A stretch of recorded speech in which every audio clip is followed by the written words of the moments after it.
नमस्कार साथियों, स्वागत है आपका एग्जाम ऑब्जेक्टिव पर। मैं हूं विकास और आप हैं मेरे साथ आज अंग्रेजों का प्रवेश एवं जनजातीय विद्रोह के बारे में जानने के लिए। तो चलिए आज के टॉपिक स्टार्ट करते हैं और जानते हैं इसके बारे में। तो अंग्रेजों का प्रवेश कब हुआ था और उस प्रवेश होने के कारण अंग्रेज को झारखंड में आने के कारण यहाँ पे जनजातीय विद्रोह भी हुआ था, उस सब के बारे में हम लोग जानेंगे। तो बोल रहा है कि अंग्रेजों का झारखंड में प्रवेश यहाँ की क्षेत्रीय शासक जमींदार व स्थानीय लोगों की राजनीतिक, सामाजिक तथा आर्थिक मामला में प्रत्यक्ष अथवा परोक्ष हस्तक्षेप था। फलस्वरूप झारखंड के भिन्न क्षेत्र में क्षेत्रीय राजवंश व जमींदारों के साथ साथ जनजातीय तथा गैर जनजातीय विद्रोह किया। यहाँ पे प्रमुख जनजातीय विद्रोह है, इसको विद्रोह को हम लोग आगे एक एक करके देखते चलेंगे। तो ऐसे देख लेते हैं। चलिए आज हम सब एक एक करके डिटेल से हम लोग देखेंगे। सबसे पहले हम लोग जानेंगे कि अंग्रेजों का प्रवेश का कारण क्या था, उस सब के बारे में। उसके बाद हम सब एक एक करके विद्रोह को हम लोग डिटेल से देखेंगे। ठीक है, हम लोग यहाँ से आते हैं और सिंहभूम क्षेत्र में अंग्रेजों का प्रवेश। सर्वप्रथम अंग्रेज ने 1767 ईस्वी में सिंहभूम क्षेत्र से झारखंड में प्रवेश किया। 1837 ईस्वी में कोल्हान में नियंत्रण स्थापित होने के साथ साथ अंग्रेजों का संपूर्ण सिंहभूम क्षेत्र पर पूर्ण आधिपत्य स्थापित हुआ। अंग्रेजों के झारखंड में प्रवेश के समय सिंहभूम क्षेत्र के राज्यों ढालभूम में ढाल राजा थे, दूसरा पोरहाट में सिंह राजा तथा तीसरा कोल्हान में हो लोग का नियंत्रण था। तो पहले ढाल के बारे में देखते हैं।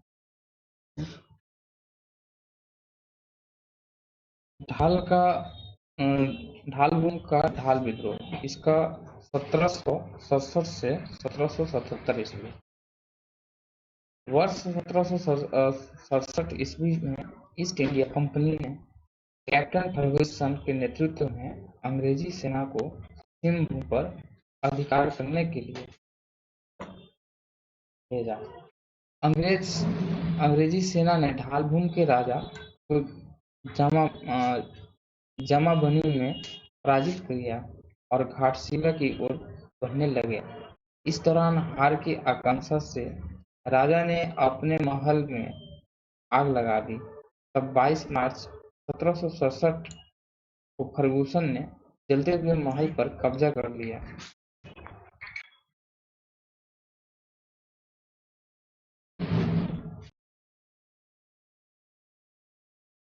तथा उसके बाद भतीजे जगन्नाथ जाल 5,500 रुपये सालाना कर देने की शर्त पर राजा घोषित कर दिया। जगन्नाथ ढाल ने अंग्रेजों की शर्तों और अधीनता नकारते हुए विद्रोह कर दिया। अंग्रेज अधिकारी लेफ्टिनेंट रूक और चार्ल्स मैगन ने इस विद्रोह का दमन किया एवं जगन्नाथ ढाल के भाई नीमू ढाल को राजा बनाया और अप्रत्यक्ष रूप से यह क्षेत्र अंग्रेजों के अधीन हो गया। अंग्रेजों द्वारा इस क्षेत्र को अपने अधिकार में लेने की प्रतिक्रिया स्वरूप जगन्नाथ ढाल के नेतृत्व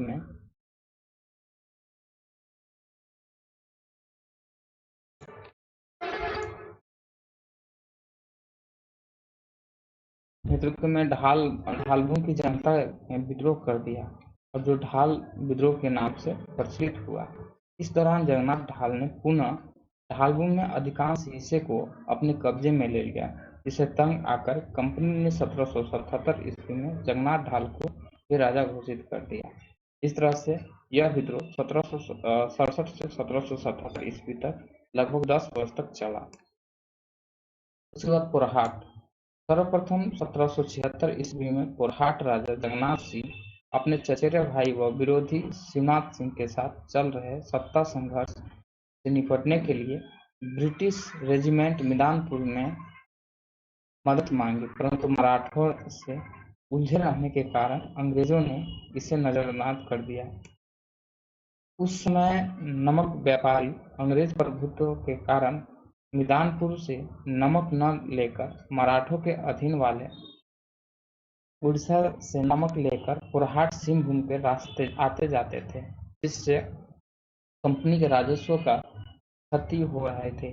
अतः कंपनी ने वर्ष 1773 में पुरहाट राजा को समझौता के लिए बाध्य किया कि वह कंपनी के प्रभुत्व क्षेत्र वाले व्यापारियों को आने जाने और मार्ग में शरण नहीं देगा।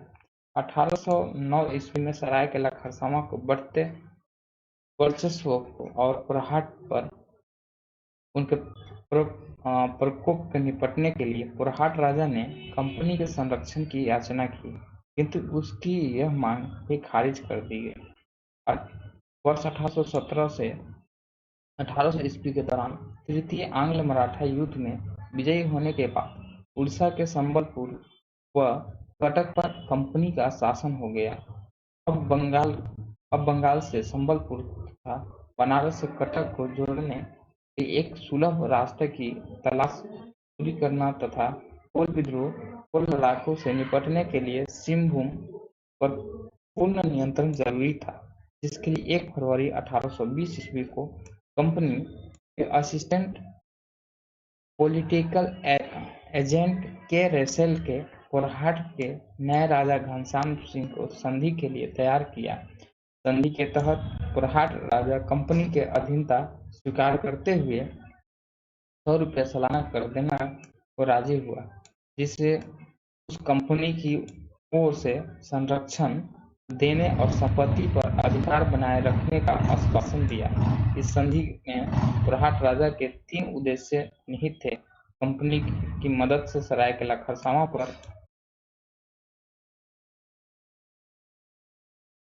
नियंत्रण स्थापित करना, किंतु कंपनी ने इसके लिए कोई सहायता नहीं की। पुरहाट को उनकी कुल देवी औरा देवी की मूर्ति वापस प्राप्त करना, जिससे सरायकेला के शासक अभिराम सिंह ने खरीदी थी, क्योंकि पुरहाट राजा को आकांक्षा थी कि कुल देवी की मूर्ति चोरी होने के कारण उनका राज्य अनहोनियां झेल रहा है तथा वह राजा अब तक निसंतान है। सरायकेला के तत्कालीन शासक कुंवर अजम्बर सिंह से मुक्ति प्राप्त में कंपनी के अधिकारी W.R. गिल्डमर पुरहाट राजा चाहता कि कोल विद्रोहियों का नियंत्रण पाना। वर्ष 1821 ईस्वी में कंपनी ने कोल विद्रोहियों को दमन कर उन्हें पुरहाट के अधीन आने हेतु बाध्य किया। कोल्हान हो देशम वो विद्रोह 1820 से 21 ईस्वी। कोल्हान में अंग्रेजों के साथ संघर्ष 1820 से 21 ईस्वी में हो लोगों द्वारा पुरहाट सिंहभूम के राजा जगन्नाथ सिंह के विरुद्ध किए गए विद्रोह से शुरू हुआ। हो जनजाति का निवास स्थान को हो देशम, हो जनजाति का देश या कोल्हान कुल स्थान कहा गया। हो जनजाति पर कभी भी किसी का पूर्ण रूपेण नियंत्रण नहीं था। पुरहाट के सिंह राजाओं का बड़ा प्रभाव था पर वो कोई नियमित कर नहीं देते थे। ये स्वतंत्र प्रेमी तथा लड़ाकू स्वभाव के थे, जिसके कारण कंपनी के शासन काल में लड़ाका कोल के नाम से प्रचलित थे। पुरहाट के राजा जगन्नाथ सिंह ने वर्ष 1820 ईस्वी में अंग्रेज पॉलिटिकल एजेंट रफसेस की सेना के साथ हो देशम में प्रवेश किया। चाईबासा के निकट रोरो नदी पर हो लोगों ने इसके खिलाफ विद्रोह कर दिया, परंतु अंग्रेजी सेना विजय रही। परिणाम स्वरूप उत्तरी कोल्हान के लोग कर देने के लिए सहमत हो गए, परंतु दक्षिण कोल्हान के लोगों ने इनके खिलाफ संघर्ष जारी रखा। दक्षिण कोल्हान से जारी संघर्ष के दमन के लिए जगन्नाथ सिंह ने पुनः रफसेज की सहायता मांगी। 1821 में कर्नल रिचर्ड के नेतृत्व में एक बड़ी सेना भेजी गई। वो लोगों ने बहादुरी से उनका सामना किया, परंतु प्रयास निरर्थक रहा। अंत में कंपनी की अधीनता स्वीकार करते हुए लोगों ने राजा व जमींदार को 8 आना यानी कि 50 पैसा प्रति हल कर देना स्वीकार किया। संधि के बाद भी कोल्हान शांत नहीं हुआ। वो लोगों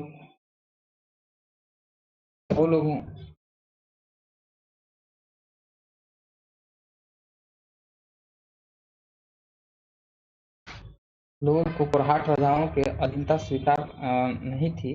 अतः पुनः वो लोग 1831 से 32 के कोल विद्रोह में सक्रिय हो गए। इसके दमन के लिए दक्षिण पश्चिम सीमांत एजेंसी के गवर्नर जनरल के एजेंट मेजर टी.एस. विल्किसन की सलाह पर 1836 ईस्वी में कर्नल रिचर्ड के नेतृत्व में एक बड़ी सेना भेजी गई, जिससे कंपनी को सीधे सीधे कर देने की शर्त के साथ 4 महीने के संघर्ष को समाप्त करते हुए फरवरी 1837 ईस्वी में वो लोग को आत्मसमर्पण कर दिया। फलस्वरूप कोरहाट, सरायकेला, खसावा और मयूरभंज उड़ीसा के 30 पीर का अर्थ 7 से 12 गांवों का समूह एवं उनमें मयूरभंज उड़ीसा से 4 पीर जोड़कर कोल्हान सदर ऑफिस चाईबासा नामक नई प्रशासनिक इकाई स्थापित की गई, जिसका प्रमुख अंग्रेज अधिकारी को बनाया गया। इस प्रकार कंपनी को 1765 ईस्वी में दीवानी मिलने के 72 वर्ष पश्चात 1837 ईस्वी में कंपनी सरकार का नियंत्रण हो देशम पर स्थापित हो गया। Wilkinson rule. कैप्टन विल्किसन ने वर्ष 1837 ईस्वी में कोल्हान मुख्यालय चाईबासा को कोल्हान स्ट्रैक्ट एक्ट घोषित कर वहां परंपरागत मुंडा मान की व्यवस्था लागू किया। Lieutenant SR. टिकले ने वो लोगों को लड़ाका कोल कहा। रफसेज ने वो लोगों के निवासियों को शेर की गुफा में रहने वाला कहा। अब सरायकेला खरसावां रियासत में आते हैं। सरायकेला राज्य की स्थापना वर्ष 1630 ईस्वी में कोरहाट के सिंह राजा अर्जुन सिंह के छोटे पुत्र विक्रम सिंह द्वारा कोरहाट के 10 गांवों को मिलकर किया गया। सर्वप्रथम 1770 में सरायकेला का संपर्क अंग्रेजों से हुआ तथा 1793 में सरायकेला के राजा और अंग्रेजों के बीच संधि हुई। वर्ष 1803 में तृतीय आंग्ल मराठा युद्ध में सरायकेला राजा अभिराम सिंह ने सलाना कर माफी के प्रस्ताव के साथ अंग्रेजों की मदद की। सन 1820 ईस्वी में तमाड़ विद्रोह के नेता रुदन सिंह मुंडा को सरायकेला राजा के सहायता से पकड़ा गया। वर्ष 1857 ईस्वी में सैनिक विद्रोह के दौरान सरायकेला राजा चक्रधर सिंह और खरसावां राजा हरि सिंह ने विद्रोही सैनिक की सहायता करने वाले कोरहाट राजा अर्जुन सिंह के खिलाफ अंग्रेजों की सहायता की, जिसके उपहार स्वरूप सरायकेला के राजा को कोरहाट का एक हिस्सा सरायकेला दिया गया। वर्ष 1899 में सरायकेला तथा खरसावां को ब्रिटिश सरकार ने स्वतंत्र रियासत के रूप में मान्यता दे दी। वर्ष 1992 और 1912 ईस्वी में बिहार उड़ीसा प्रांत के अधिकतर क्षेत्र तथा 1936 ईस्वी में उड़ीसा प्रांत के शामिल किया। जनवरी 1948 में सरायकेला खरसावां रियासत को स्वतंत्र भारत के उड़ीसा राज्य में शामिल करना प्रस्तावित हुआ, पर खरसावां गोलीकांड के कारण बैडकर आयोग के रिपोर्ट के आधार पर इन्हें 18 मई 1948 को बिहार राज्य से मिलने की घोषणा हुई।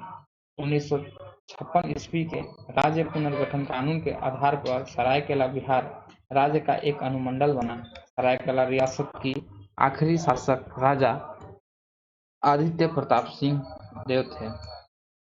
खरसावां राज्य की स्थापना कोरहाट के राजा कुंवर विक्रम सिंह के द्वितीय पुत्र कुंवर पदम सिंह ने की थी। वर्ष 1999 ईस्वी में खरसावां को ब्रिटिश सरकार ने स्वतंत्र रियासत के रूप में मान्यता दे दी।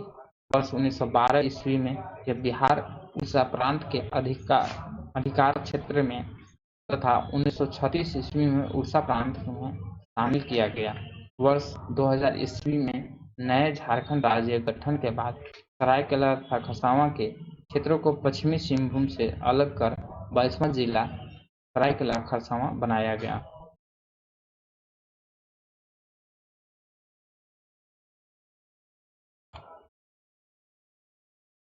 अब है पलामू में अंग्रेजों का प्रवेश।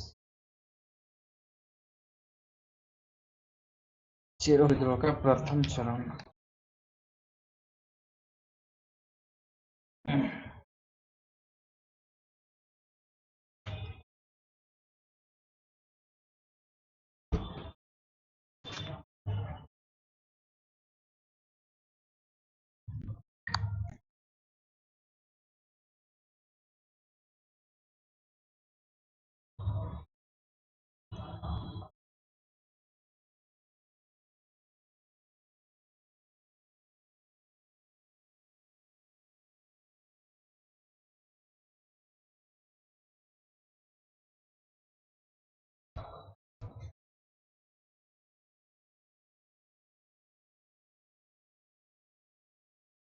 चेरो विद्रोह का प्रथम चरण।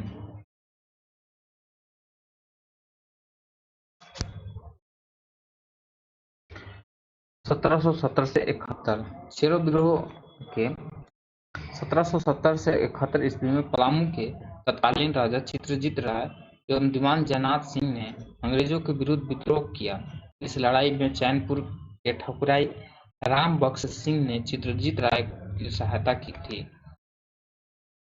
पलामू में सत्ता हासिल करने के लिए हुए संघर्ष में तत्कालीन राजा जयकृष्ण राय ने 1770 ईस्वी में रंका के ठकुराई सामंत जयनाथ सिंह की हत्या करवा दी, जिसके प्रतिशोध में जयनाथ के भतीजे जयनाथ सिंह ने पलामू के पूर्ववर्ती शासक रंजीत राय के पुत्र चित्रजीत राय के साथ मिलकर चेतमा सतबरवा के नजदीक की लड़ाई में जयनाथ सिंह राय की हत्या कर पलामू किले पर कब्जा कर लिया तथा चित्रजीत राय को नया शासक नियुक्त कर दिया, स्वयं उनका दीवान बन गया।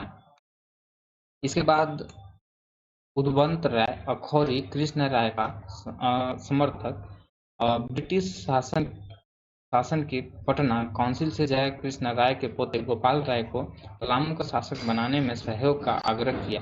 राजस्व संग्रह की रुचि रखने वाले अंग्रेज इस सत्ता की लड़ाई के बीच गोपाल राय की मदद की आड़ में स्वयं अपना हित साधने के लिए फूट डालो नीति में लग गए।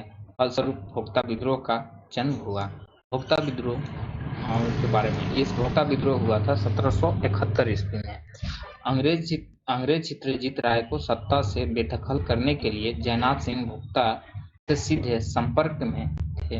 ईस्ट इंडिया कंपनी की पटना काउंसिल में दूत गुलाम हुसैन खां ने 9 जनवरी 1771 ईस्वी के जयनाथ सिंह से मिलकर शांतिपूर्वक पलामू किला छोड़ने का पत्र दिया, पर जयनाथ सिंह विचार विमर्श के नाम पर 10 दिन का समय लेकर विद्रोह की तैयारी में जुट गए। कुछ दिन के बाद उन्होंने जीवन सम्मान और उत्तराधिकार की गारंटी आदि शर्तें के साथ पलामू किला छोड़ने की शर्त रखी, जिसे अंग्रेज ने मानने से इनकार कर दिया। कैप्टन कैमेक ने पुनः चेरो को 29 जनवरी 1771 को आत्मसमर्पण पत्र दिया, जिसे जयनाथ सिंह द्वारा ठुकरा दिया गया। इसके बाद भोक्ता तथा चेरो ने मिलकर अंग्रेजों के खिलाफ विद्रोह कर दिया, जिसे भोक्ता विद्रोह कहा जाता है। यह भोक्ता विद्रोह ज्यादा लंबा नहीं चला। 21 मार्च 1771 ईस्वी को कैप्टन कैमेक के नेतृत्व में अंग्रेजों ने पलामू किले को घेर लिया, जिसके बाद दीवान जयनाथ सिंह सरगुजा भाग गया तथा राजा चित्रजीत राय रामगढ़ राजा के शरण में चले गए। पलामू के राजा के रूप में 4000 रुपये वार्षिक लगान के शर्त के साथ गोपाल राय को नया शासक बनाया गया। वह अप्रैल 1772 ईस्वी में जयनाथ सिंह के नेतृत्व में चेरो और खरवारों ने पुनः पलामू पर हमला कर दिया, जिससे सार्जेंट पेल्विन मारा गया और थॉमस स्टॉक घायल हो गया। इस दौरान विद्रोहियों द्वारा रंका स्थित पलामू में पुराने किले पर कब्जा कर लिया गया, परंतु 1773 से 74 ईस्वी में कैमेक ने बड़ी सेना के साथ इनका दमन कर दिया। चेरो विद्रोह का दूसरा चरण। अंग्रेजों द्वारा कर वसूलने की शोषणकारी नीति के विरुद्ध 1800 ईस्वी में पलामू के जमींदार भूषण सिंह के नेतृत्व में पलामू राजा के खिलाफ विद्रोह हुआ। 1802 ईस्वी के कर्नल जोन्स द्वारा भूषण सिंह को गिरफ्तार कर फांसी दे दी गई। 1809 ईस्वी में विद्रोह को पूर्ण दमन के लिए जमींदारी पुलिस बल का गठन किया गया। 1813 ईस्वी के तत्कालीन राजा गोपाल राय का सौतेला भाई द्वारा कर चुकाने में असमर्थता के कारण अंग्रेजों ने पलामू की नीलामी के बहाने अपने कब्जे में ले लिया। 1814 ईस्वी में अंग्रेजों ने पलामू को भारदेव के राजा घनश्याम सिंह को बेच दिया।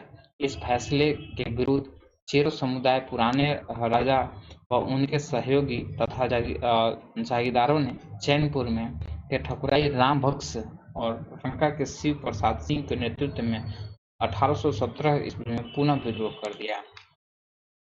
अवधि 1800 से लेकर 1800 भूषण सिंह कर्नल जोन्स इसका दमन करता था, और 1817 से 1800 राम बख्श सिंह, कर्नल जोन्स, शिवदास प्रसाद सिंह, ये सब थे।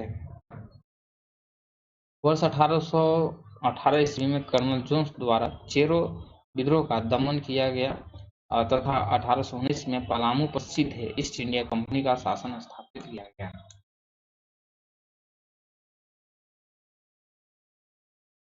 हजारीबाग क्षेत्र में अंग्रेजों का प्रवेश। घटवाल विद्रोह यहाँ पर हुआ था। अंग्रेजों के प्रवेश के समय रामगढ़ हजारीबाग राज्य का राजा मुकुंद सिंह था।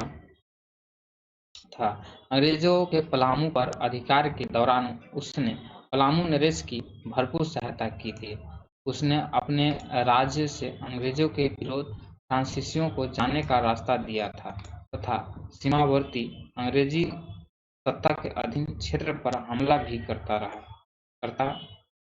रहता था। इन हरकत से परेशान होकर अंग्रेजों की पटना काउंसिल ने 16 सितंबर 1771 ईस्वी को कुछ शर्तें जैसे उनके प्रति उचित आचरण करना, 2000 रुपये वार्षिक कर देने का प्रस्ताव भेजा, जिसे मुकुंद सिंह ने अस्वीकार कर दिया। 1772 ईस्वी में अंग्रेजों ने छल पूर्वक राजा मुकुंद सिंह को अपदस्थ कर उनके संबंधी तेज सिंह को राजा बनने की साजिश की, जिसके मुकुंद सिंह के प्रति वफादार घटवाल विद्रोह की स्थिति आ गई। तेज सिंह ने उत्तर की ओर से तथा अंग्रेज कैप्टन कैमेक की सेना ने दक्षिण की ओर से घटवालों पर एक साथ हमला कर दिया। मुकुंद सिंह ने कैमेक के एक सहयोगी के इसकी हत्या कर दी, लेकिन हार के खतरे को भांपते हुए वहां से भागकर पंचायत के कलेक्टर पिटली के संरक्षण में चला गया।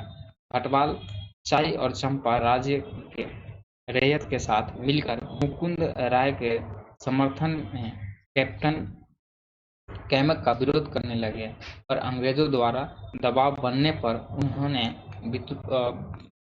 विरोध छोड़ दिया। बाद में मुकुंद सिंह को गिरफ्तार कर पटना जेल में डाल दिया गया।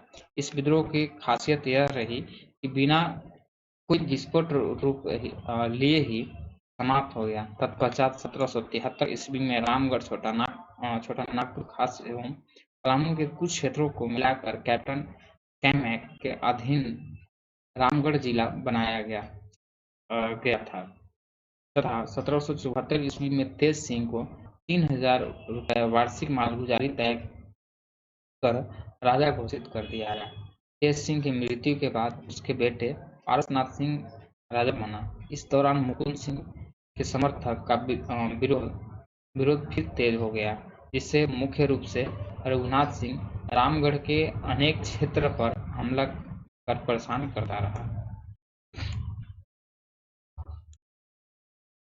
अंग्रेजों के समझौता प्रस्ताव को ठुकराने के बाद अंग्रेज अधिकारी एकरमैन और डेनियल ने मिलकर रघुनाथ सिंह को गिरफ्तार किया तथा उसको चटगांव भेज दिया गया। अशांत रामगढ़ को शांत रखने के लिए कैप्टन क्रॉफ्ट को रामगढ़ में सुरक्षा की जिम्मेदारी दी गई। राजा पारसनाथ राजस्व इकट्ठा करने के नाकाम था और क्षेत्र में शांति के कारण रैयत लगातार पलायन कर रहे थे। इन परिस्थिति को देखते हुए उप कलेक्टर जी डलास की सिफारिश पर राजा को कर वसूलने की शक्ति से मुक्त कर दिया गया तथा राजस्व वसूली के लिए प्रत्यक्ष बंदोबस्त की व्यवस्था की गई।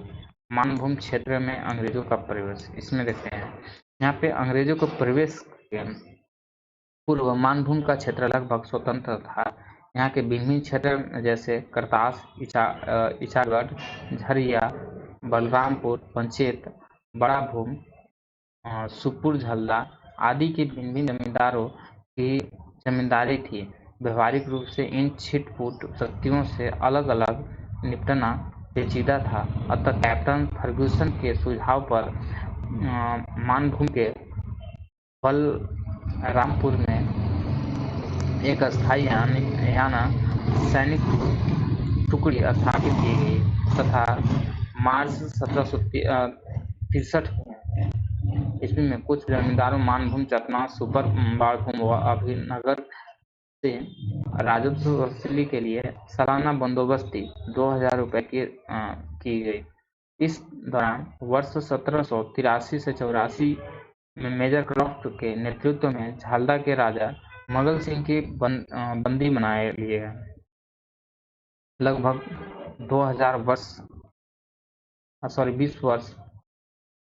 20 वर्ष मतलब 1763 से लेकर 83 ईस्वी के मानभूम अंग्रेजों की सत्ता स्थापित हुई। अब संथाल परगना क्षेत्र में अंग्रेजों का प्रवेश 1639 ईस्वी में से 1660 ईस्वी तक संथाल का राजमहल क्षेत्र सूजा की राजधानी थी।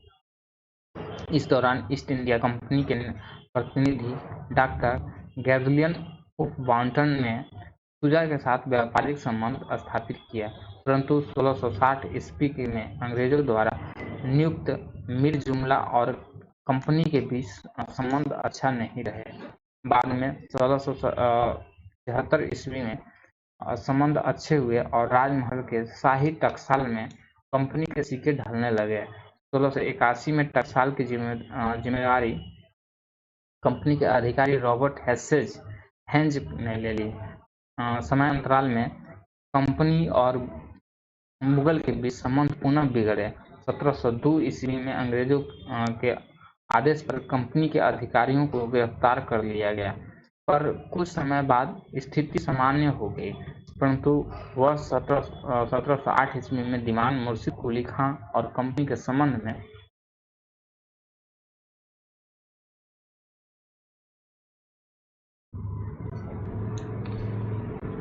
पुनः खटास आ गई, जो 1710 ईस्वी में ठीक हुआ।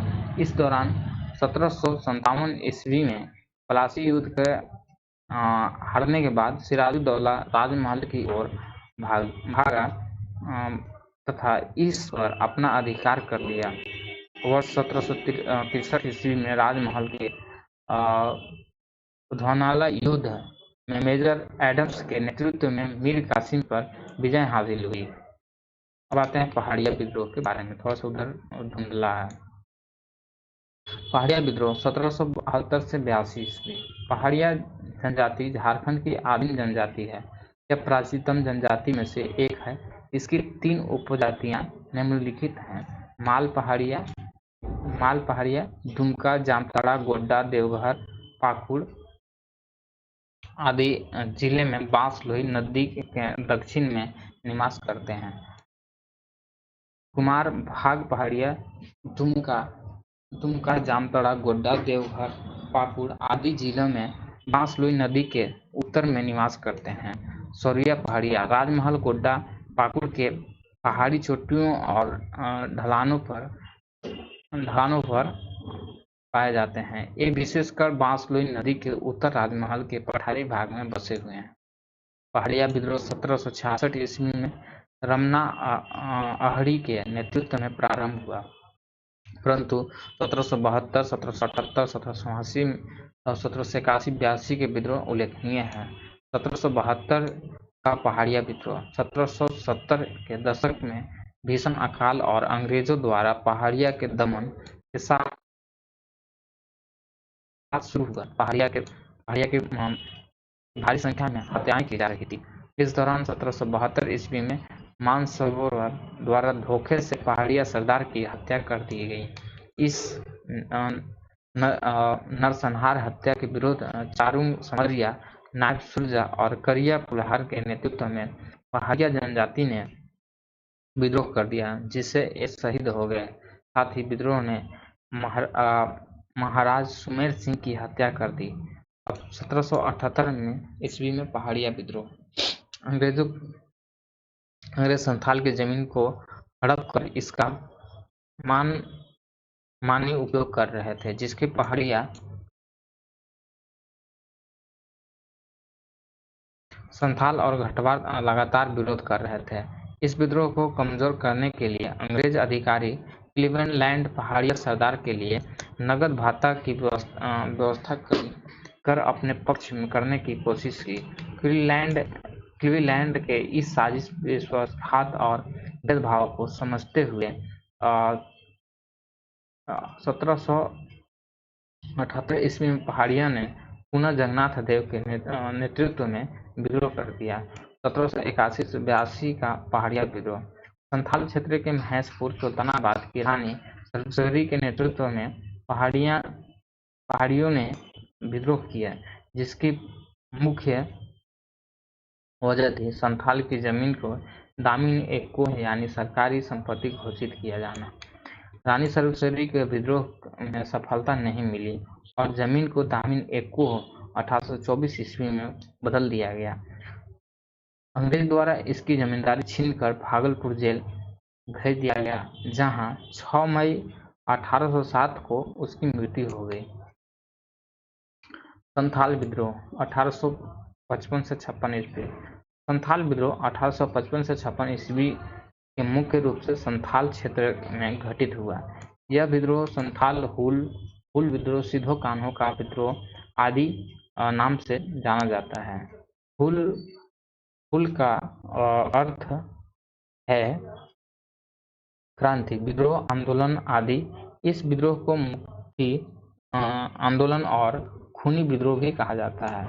कार्ल मार्क्स की पुस्तक दास कैपिटल में संथाल विद्रोह को भारत की प्रथम जन क्रांति कहा गया है।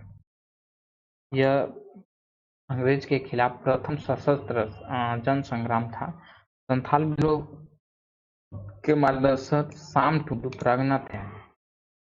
यह विद्रोह सिधो कान्हो, चांद भैरव तथा उनकी 2 जुड़वा बहनें फूलो झानो के नेतृत्व में घटित हुआ। संथाल विद्रोह का मुख्य उद्देश्य विदेशियों को राज सत्ता हमेशा के लिए खत्म करना, दिक्कुओं पर परेशान करने वाले बाहरी लोगों को भगाना, सतयुग का राजा धर्म न्याय का अपना राज्य अबुआ राज स्थापित करना।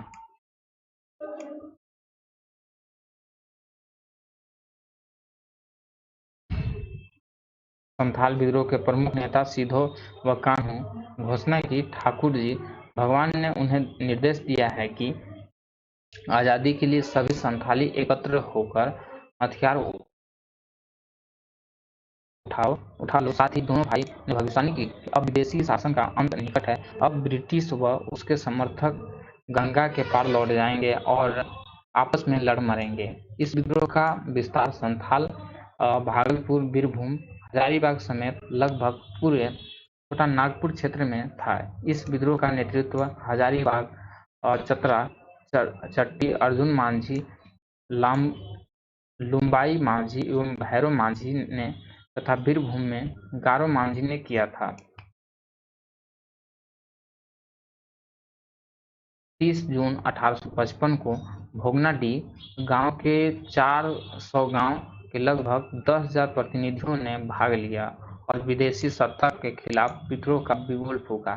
भोगनाडीह के इस सभा से सिधो को राजा सूबा, कान्हो को मंत्री, चांद को प्रशासक तथा भैरव को सेनापति चुना गया। इस विद्रोह के प्रमुख नारे अपना देश अपना राज तथा जमींदार, महाजन, पुलिस और सरकारी कर्मचारी का नाश आदि थे। जुलाई 1855 के जनरल लॉयड और मेजर बारो के नेतृत्व में अंग्रेजी सेना को संथाल को करारी हार का सामना करना पड़ा। संथाल विद्रोह के दौरान महेश लाल एवं प्रताप नारायण नामक 2 दरोगा की हत्या की गई। संथाल विद्रोह को दमन करने हेतु सीधो कानों पर 10,000 रुपये इनाम की घोषणा की गई। संथाल विद्रोह के प्रमुख नेतृत्वकर्ता सीधो को 1855 ईस्वी में पकड़कर फांसी दे दी गई। इसके बाद चांद भैरव को बढ़ैत में गोली मारकर हत्या कर दी गई और अंत में 1856 में कान्हू को भोगनाडीह के ठाकुरबाड़ी रंगना में फांसी पर लटका दिया गया। इस विद्रोह के दमनकर्ता होने का श्रेय है अलेक्जेंडर को दिया जाता है। लेफ्टिनेंट थॉमस और लेफ्टिनेंट रीड कैप्टन अलेक्जेंडर के प्रमुख सहयोगी थे। संथाल विद्रोह के परिणाम स्वरूप योल रूल 1856 में इस क्षेत्र के निषिद्ध क्षेत्र घोषित किया गया। एक्ट की धारा 37 के अनुसार दामिन एक्को को जिला घोषित कर इसका नाम बदलकर संथाल परगना कर दिया गया।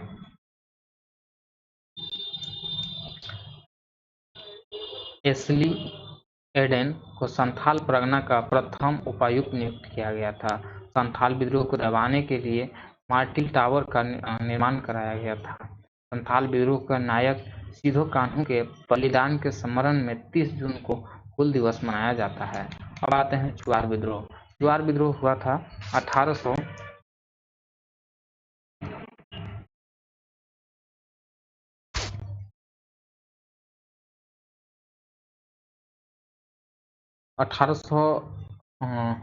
1769 से 1805 ईस्वी तक।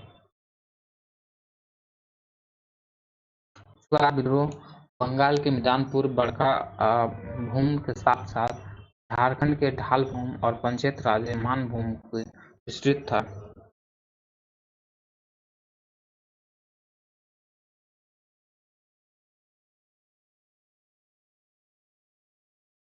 जंगल महल क्षेत्र के निर्धारित कर में वृद्धि तथा जमीनों की नीलामी इस आंदोलन की मुख्य वजह थी। ढालभूम, मानभूम, मिदानपुर, बकुड़ा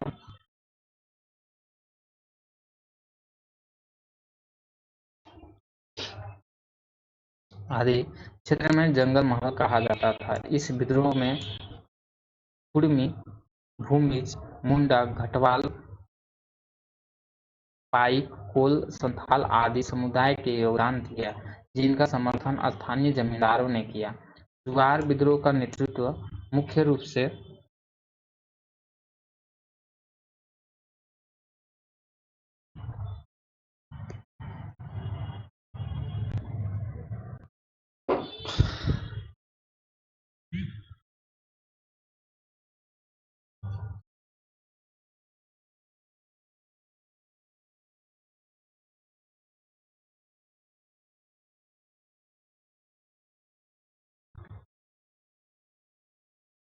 चुआर का नेतृत्व मुख्य रूप से 1869 से 78 ईस्वी के रघुनाथ महतो, 1769 से 71 में ईस्वी में जगन्नाथ सिंह पातर, सुबल सिंह, श्याम गजम, 1782 से 84 ईस्वी में मंगल सिंह, 1798 से 99 में दुर्जन सिंह, लाल सिंह, मोहन सिंह आदि के भिन्न क्षेत्र में किया।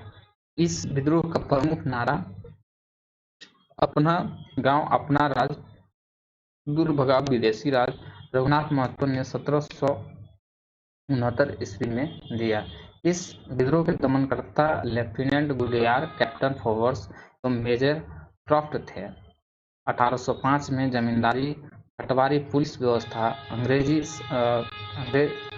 सरकार द्वारा पुनः स्थापित करते ही यह विद्रोह समाप्त हो गया। इसके बाद तमाड़ विद्रोह। तमाड़ विद्रोह 1782 से 1821 ईस्वी। यह अंग्रेज के विरुद्ध सबसे लंबा, बृहत्तम और सबसे खूनी आदिवासी विद्रोह था। यह विद्रोह का कुल 6 चरण हुआ था।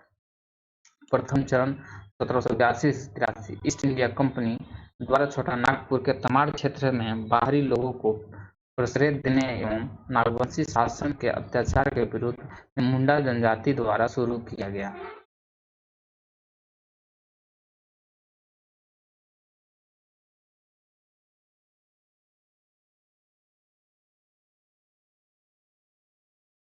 1782 ईस्वी में विद्रोह का मजबूती के लिए तमाड़ में रामगढ़ पंचायत और बीरभूम के क्रांतिकारी इकट्ठा हुए थे। विद्रोह के आशंका को देखते हुए नागवंशी शासक दीपनाथ शाही द्वारा तमाड़ पर आक्रमण कर दिया गया। दीपनाथ शाही के आक्रमण से विद्रोह और भड़क गया, जिसका नेतृत्व भोलानाथ सिंह ने किया। विद्रोह को दबाने के लिए कैप्टन होगन को भेजा गया, परंतु वह असफल रहा। 1783 ईस्वी में मेजर जेम्स क्रॉफ्ट विद्रोह के दमन में सफल रहा, जिसके कारण 5 वर्षों तक क्षेत्र में शांति बनी रही। दूसरा चरण 1789 से 1790 ईस्वी। 1789 ईस्वी में विष्णु मानकी एवं मौजी मानकी के नेतृत्व में आदिवासियों ने कर देने से इनकार कर दिया और विद्रोह पुनः भड़क उठा। 1789 ईस्वी में ही लेफ्टिनेंट कूपर द्वारा इस विद्रोह का दमन कर दिया गया, जिससे अगले 4 वर्षों तक विद्रोह स्थगित रहा।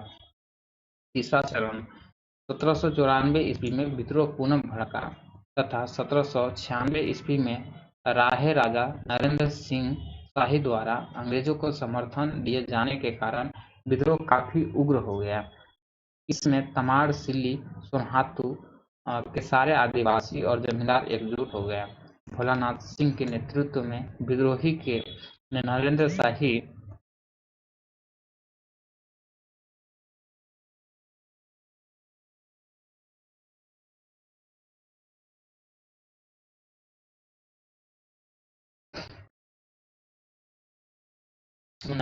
के रिश्तेदार की हत्या कर दी, पर नरेंद्र शाही भागने में सफल रहा।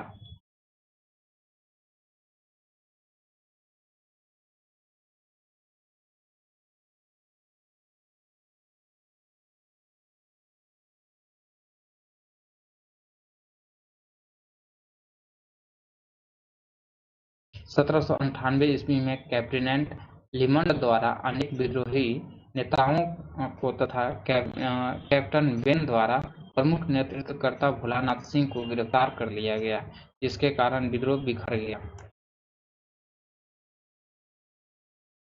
तमाड़ विद्रोह के प्रमुख नेता तमाड़ के ठाकुर भोलानाथ सिंह, सिली के विश्वनाथ सिंह, बिशुनपुर के ठाकुर हरिनाथ सिंह, बुंडू के ठाकुर शिवनाथ सिंह, राम साहिब मुंडा, ठाकुर दास मुंडा आदि थे। चौथा चरण। सब चरण जाना जरूरी नहीं है।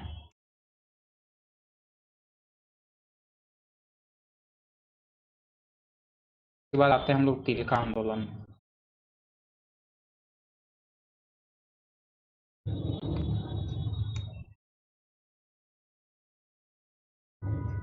सत्रह से 85 ईस्वी। यह आंदोलन तिलका मांझी के नेतृत्व में संथाल क्षेत्र में चलाया गया।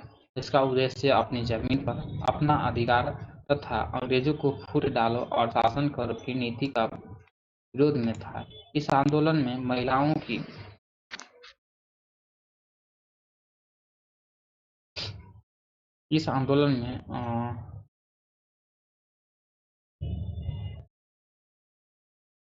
की महत्वपूर्ण सहभागिता थी। इस जन आंदोलन में अधिक से अधिक लोगों को जोड़ने के लिए ताल के पत्ते के माध्यम से संदेश प्रसारित किया जाता था। आंदोलन को उग्र स्वरूप देते हुए तिलका मांझी ने 13 जनवरी 1784 ईस्वी को क्लीवलैंड को तीर से मारकर हत्या कर दी। क्लीवलैंड की हत्या से अंग्रेजों के दहशत फैल गई। इसके फलस्वरूप सेना की मदद के लिए आयरकुट को भेजा गया। इस दौरान तिलका मांझी के सुल्तानपुर की पहाड़ी में छापामार गुरिल्ला युद्ध की नेतृत्व किया। 1785 ईस्वी में तिलका मांझी को जौरा नामक पहाड़ी सरदार की मदद से पकड़ लिया गया और भागलपुर के बरगद में पेड़ पर लटका करके फांसी दे दी गई। उसके बाद आता है कोल विद्रोह। कोल विद्रोह झारखंड का प्रथम सुसंगठित और व्यापक जनजातीय विद्रोह था। चार्ल्स मेटकॉफ के अनुसार कोल विद्रोह कृषक असंतोष की अभिव्यक्ति मात्र नहीं होकर जनजातियों की स्वतंत्रता की लड़ाई थी, जिसका उद्देश्य ब्रिटिश शासन का उन्मूलन था। कोल विद्रोह की पृष्ठभूमि। इस विद्रोह के अनेक कारण थे। भूमि संबंधी असंतोष, जमींदारों जागीरदारों द्वारा शोषण, उत्पीड़न, अंग्रेजी हुकूमत की दखलंदाजी और आदि इसमें सबसे प्रमुख थे।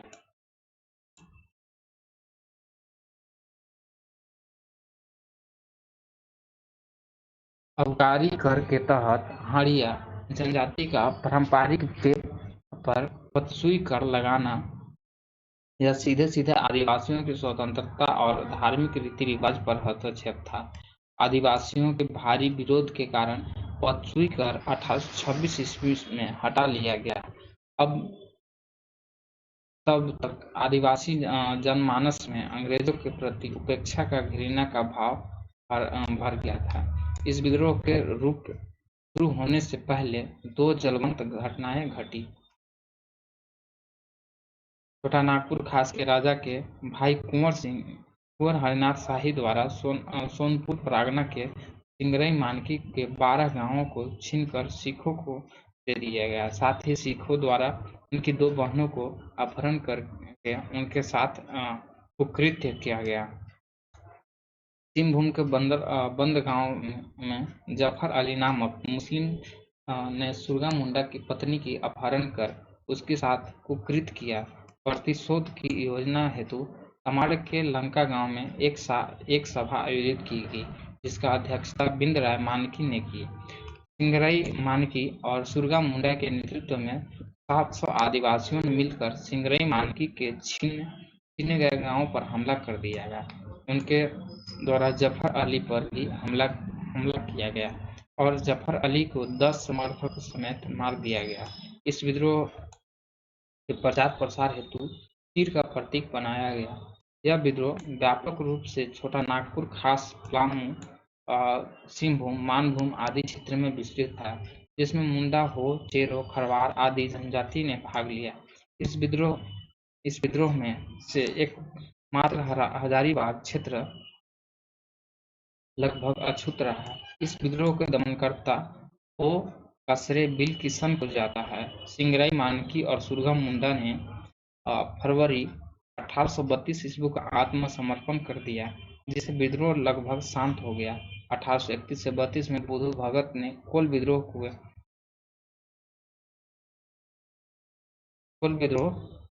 के अंतर्गत लाराका विद्रोह का नेतृत्व किया।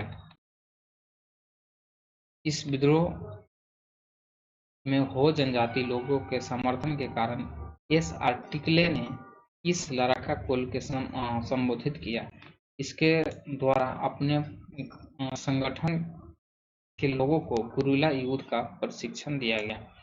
इसके नेतृत्व में कोल विद्रोह चरम पर था। अंग्रेजी सेना लगातार परास्त हो रही थी। अंग्रेज महसूस करने लगे थे कि बुधु को विद्रोह से हटाए बिना विद्रोह को दबाना कठिन है, इसलिए अंग्रेज सरकार ने उन्हें पकड़ने के लिए 1000 रुपये इनाम की घोषणा की। 13 फरवरी 1832 ईस्वी को कैप्टन इम्पे के नेतृत्व में अंग्रेजों की 5 कंपनियों ने सिलगाई गांव को पूरी तरह से घेर लिया। अंग्रेजों के मजबूत सेना का परंपरागत हथियारों से भरपूर सामना किया गया। इसी दौरान बुधु भगत अपने दोनों बेटे हलधर और गिरधर के साथ शहीद हो गया।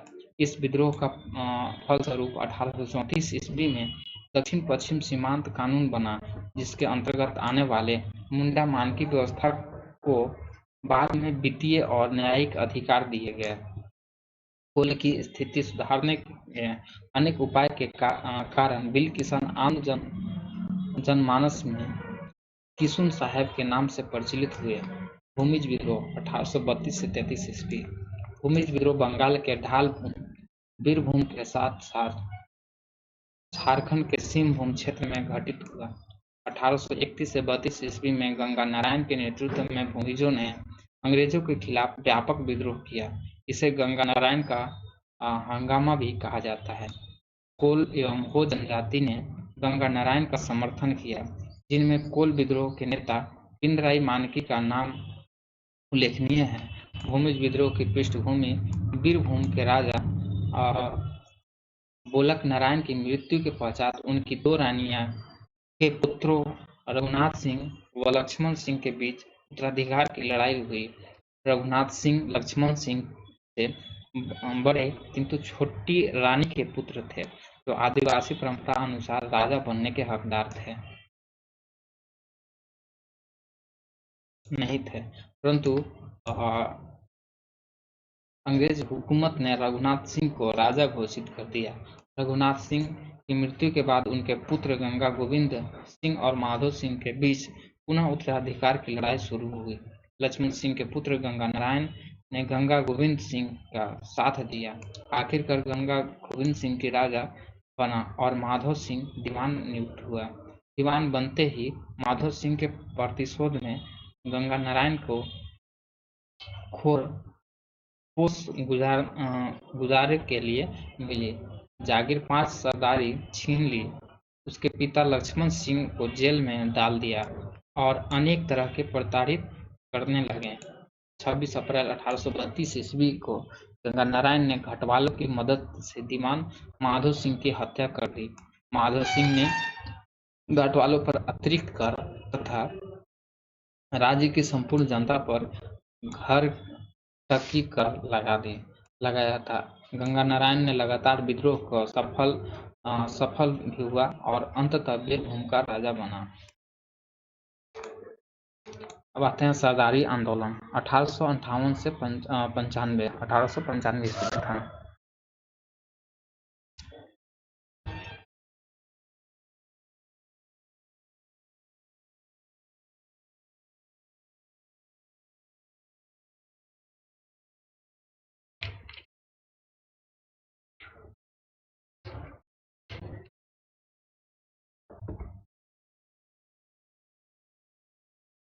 सरदारी आंदोलन कोल्हान सिंहभूम क्षेत्र में 1858 से 95 के बीच कुल सरदारों के नेतृत्व में घटित हुआ।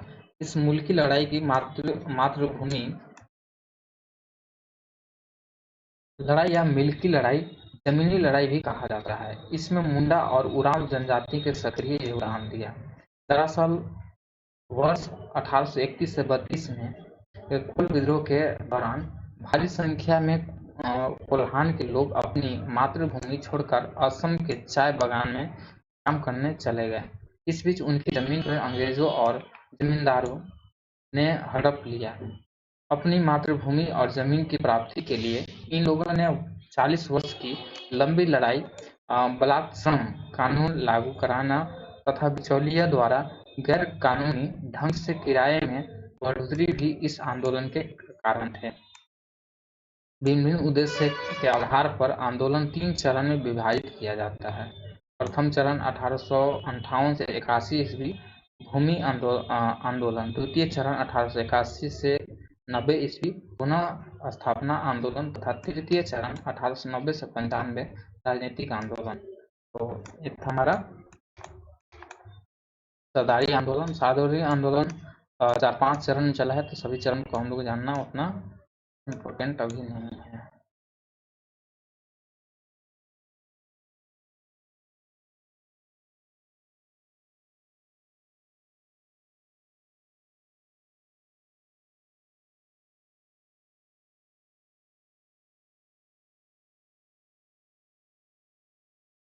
इस बार आते हैं हम लोग खरवार आंदोलन में।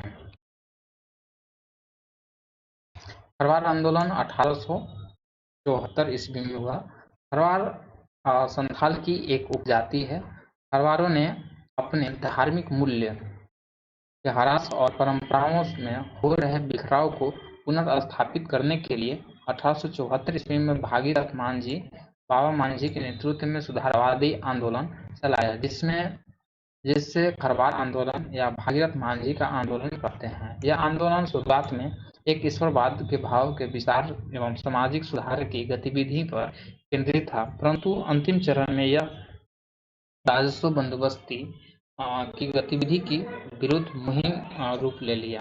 भागीरथ मांझी के दिशा निर्देश जनजातियों के लिए सिर्फ सिंगभोंगा सूर्य एवं गैर जनजातियों के लिए दुर्गा की उपासना तथा अन्य सारे भोंगाओं देवी देवताओं का परित्याग, मांस मदिरा यथा सुअर मुर्गी हड़िया नाच गाना पर प्रतिबंध, सिद्धू कान्हू के जन्म स्थल भोगनाडीह को तीर्थ स्थल के रूप में माना जाता है। इस सब इन लोगों का मांग था।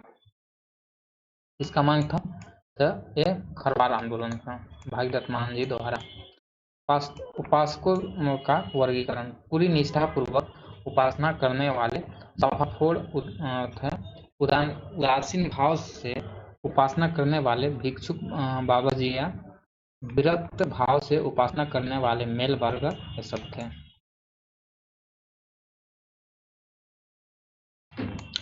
मुंडा उलगुलान के बारे में भली भांति जानते हैं, तो इसको स्थगित रखते हैं। कालीकरण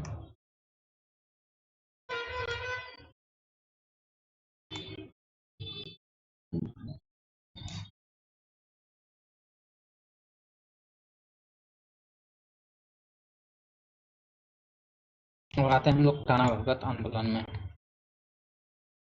ये टाना भगत आंदोलन 1914 ईस्वी में प्रारंभ हुआ। टाना भगत आंदोलन की शुरुआत जत्रा भगत ने 21 अप्रैल 1914 ईस्वी को गुमला से शुरू किया। आंदोलन के प्रमुख सिद्धांत एक ईश्वरवाद को अपनाते हुए धर्मेश पुराणों के स्वरों से देवता की आराधना करें, गाय बैल को पवित्र पशु मानते हुए उनसे कार्य न लें, पशु बलि व मांस मदिरा का परित्याग करें और गैर आदिवासियों, जमींदारों व अन्य धर्मावलंबियों के यहाँ काम न करें। इस आंदोलन के प्रचार प्रसार में सिसई के अगोरी गांव से धेमारिया भगत मांडर क्षेत्र से शिबू भगत घगर क्षेत्र के बेलगाड़ा निवासी भिखू भगत आदि की प्रमुख भूमिका थी। शिबू भगत के कहने पर टाना भगत में से कुछ मांस खाना शुरू कर दिया। इसके बाद ये दो भाग में बढ़ गए। अरुआ भगत, दूल्हा भगत।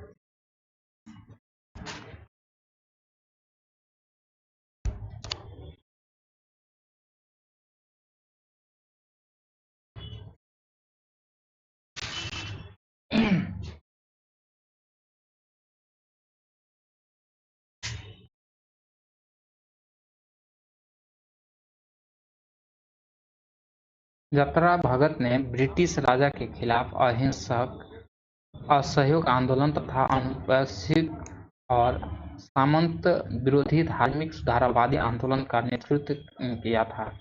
इनके सहयोगी आंदोलनकारियों को टाना भगत कहा गया। टाना भगत जतरा भगत को बिरसा का अवतार मानते थे।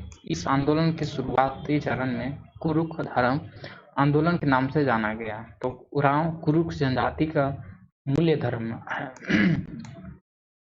1916 ईस्वी में सरकार विरोधी गतिविधि के कारण इन्हें गिरफ्तार कर जेल में डाल दिया गया, जहां कठोर यातनाएं दी गई। फलस्वरूप कैद से छूटने के चंद दिनों बाद ही उन्हें मृत्यु हो गई। 1916 ईस्वी में जतरा भगत की मृत्यु के पश्चात टाना भगत का जुड़ाव गांधी जी के व्यक्तित्व एवं कृतित्व तथा उनके अहिंसक नीति के प्रभाव से हुआ और वे उनके अनुयायी बन गए।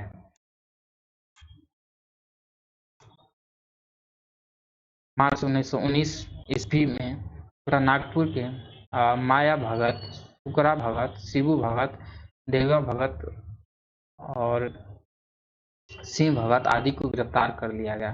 पुनः गांधी जी के आह्वान पर दिसंबर 1919 में सूर्या भगत, जीतू भगत, देवरिया भगत की अगुवाई में चौकीदारी, टैक्स और जमींदारी को कर न देने का आंदोलन शुरू हुआ, जिसके कारण इनकी जमीनें नीलामी कर नई चंपारण सत्याग्रह के दौरान वर्ष 1920 ईस्वी में रांची प्रवास के दौरान गांधी जी की पहली बार टाना भगत से मिलने और इनसे प्रभावित होकर इन्हें अपना सर्वाधिक प्रिय शिष्य माना।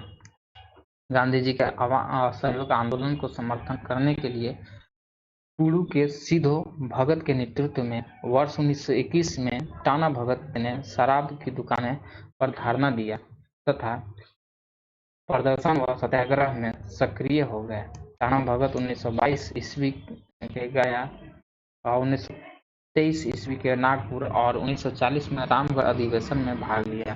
रामगढ़ अधिवेशन में इन्हें गांधी जी को 400 रुपए की थैली भेंट की थी। समूह अवधि आंदोलन के दौरान 1930 ईस्वी में सरदार पटेल के नेतृत्व में बारदोली में कर न देने का सत्याग्रह शुरू हुआ, जिससे प्रभावित होकर टाना भगतों ने सरकार को कर देना बंद कर दिया। वर्ष 1942 ईस्वी में टाना भगत ने कुड़ू थाना पर तिरंगा फहराया था, जिसके कारण अनेक टाना भगतों को जेल जाना पड़ा। जेल में ही 6 भगत की मृत्यु हो गई। टाना भगत गांधी जी से काफी प्रभावित थे। उन्हें चरखा को अपनाया। परंपरागत रूप से टाना भगत टोपी और सफेद खादी वस्त्र धारण करने लगे। वे लोग आज भी चरखा से बने तिरंगे की पूजा करते हैं तथा सात्विक जीवन व्यतीत करते हैं। इनके पास सदैव प्रतीकात्मक रूप में बना हल, गाय एवं गांधी जी के तस्वीर पर घंटी होती है। टाना भगत के विकास के लिए 1948 ईस्वी में रांची जिला टाना भगत पुनर्वास परिषद, 2017 ईस्वी में टाना भगत विकास प्राधिकरण बना। अब आते हैं हरिबाबा आंदोलन। हरिबाबा आंदोलन 1921 में हुआ था।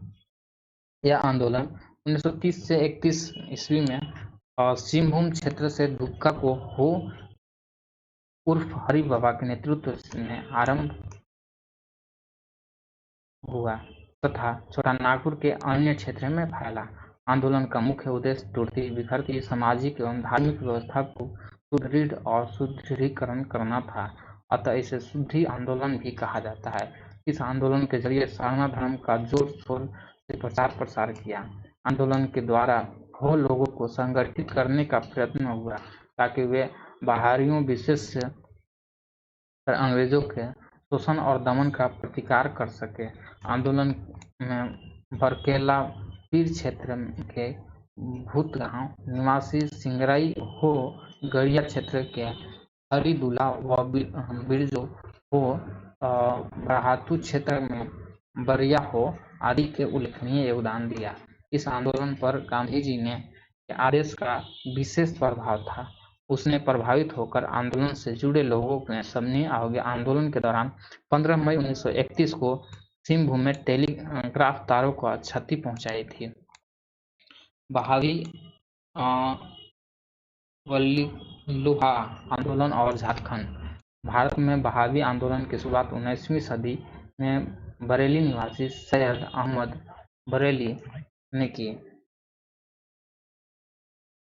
झारखंड में इस आंदोलन का प्रसार शाह मोहम्मद हुसैन ने किया। बहावी आंदोलन के प्रचार प्रसार के लिए राजमहल झारखंड में शाखा खोली गई। संथाल परगना में इस प्रचार प्रसार के पीर हुसैन ने किया। हजारीबाग का मीर उस्मान सैयद अहमद बरेली ने मिला था। इस आंदोलन के प्रसार के दौरान इब्राहिम मंडल को पाकुड़ और में आजीवन कारावास की सजा हुई थी। परीक्षा की दृष्टि से ब्रिटिश काल में कुसुम और आसम पेड़ का रेशम और लाह उगाने के लिए एक विशेष प्रकार का दलगट्टी कर दिया जाता था। झारखंड क्षेत्र का पहला नागरिक प्रशासक के बिलकिसन के द्वारा बनाया गया था। आगे हम लोग को 1857 की क्रांति पढ़ना है, तो तब तक के लिए इतना ही रखते हैं। बाकी हम लोग नेक्स्ट क्लास में हम लोग देखेंगे। ठीक है, तब तक के लिए धन्यवाद।